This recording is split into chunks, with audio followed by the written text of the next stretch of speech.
मैं जगन जी का धन्यवाद देना चाहता हूं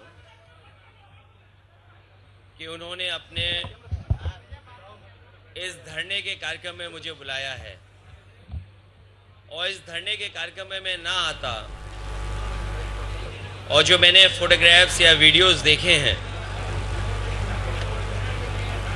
शायद मैं सच्चाई नहीं जान पाता। पॉलिटिक्स में कभी आप सत्ता में रहते हैं, कभी सत्ता से बाहर चले जाते हैं। मैं इतना ही कहना चाहता हूं, ये देख करके जो लोग सरकार में हैं उन्हें सादगी रखनी चाहिए, दूसरे लोगों की सुनना चाहिए, दूसरे लोगों की जान नहीं लेनी चाहिए।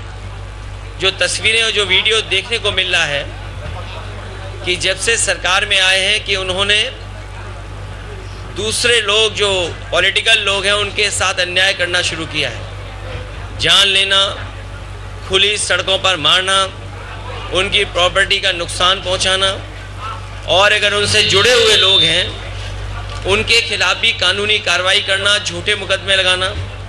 जो जनप्रतिनिधि रहे हैं, जो इलेक्टेड मेंबर्स रहे हैं, उन पे भी जानलेवा हमला करना, ये कहीं भी स्वस्थ लोकतंत्र में और स्वस्थ लोकतंत्र का परिचय नहीं हो सकता है।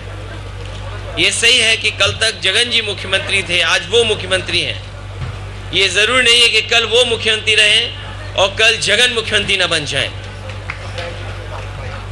और बुलडोजर का जो कल्चर डेमोक्रेसी में आया है, हम समाजवादी लोग कभी स्वीकार नहीं कर सकते हैं। आखिरकार सरकार ये कर करके क्या मैसेज देना चाहती है? सरकार क्या डराना चाहती है? लोग खुशी से जुड़ें, डर के ना जुड़ें। लोकतंत्र की जीत तभी होगी या अच्छा मुख्यमंत्री वही माना जाएगा जो डराए नहीं। और जो डराने वाले लोग हैं वो बहुत दिन सत्ता में नहीं रहते हैं। डराने वाले लोग सत्ता से बाहर जाते हैं। और मैं धन्यवाद देना चाहता हूं जगन और उनके पार्टी के वर्कर्स के, जो हिम्मत से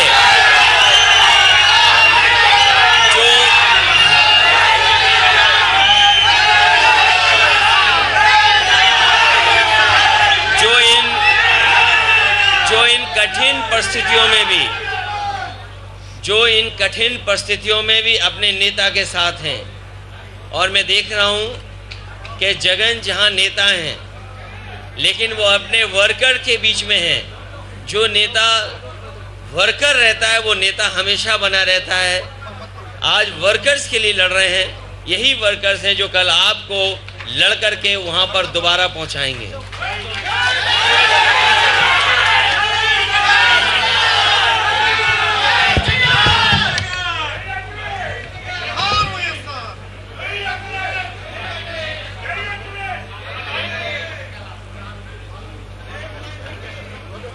थैंक यू।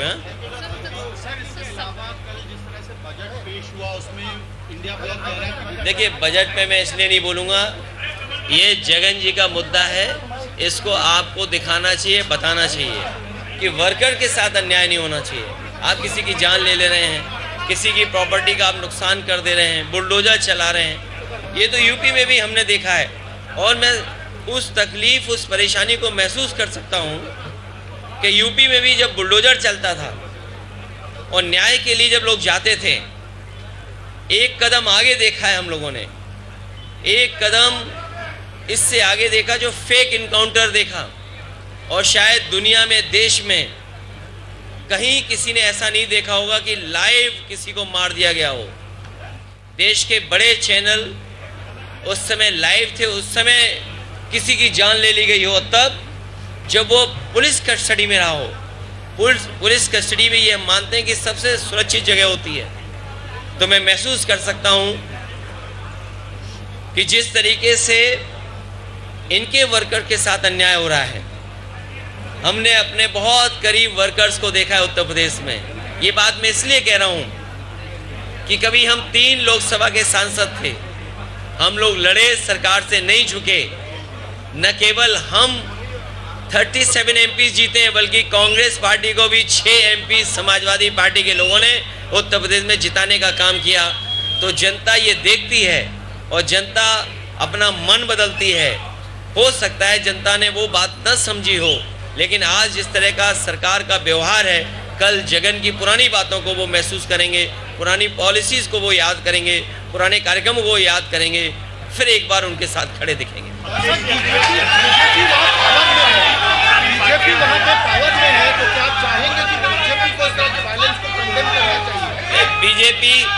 बीजेपी को अगर स्वस्थ राजनीति करनी है और देश में स्वस्थ माहौल बनाना है, उनको जनादेश को समझ लेना चाहिए।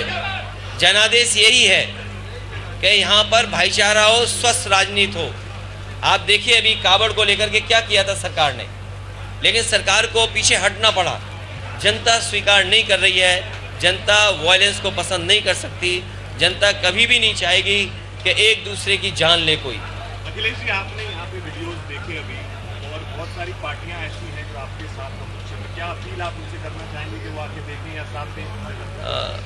मैं साथ हूँ, क्योंकि ये देखना ज़रूरी है कि अगर सत्ता परिवर्तन होता है तो क्या अन्याय किस सीमा तक चला जाता है।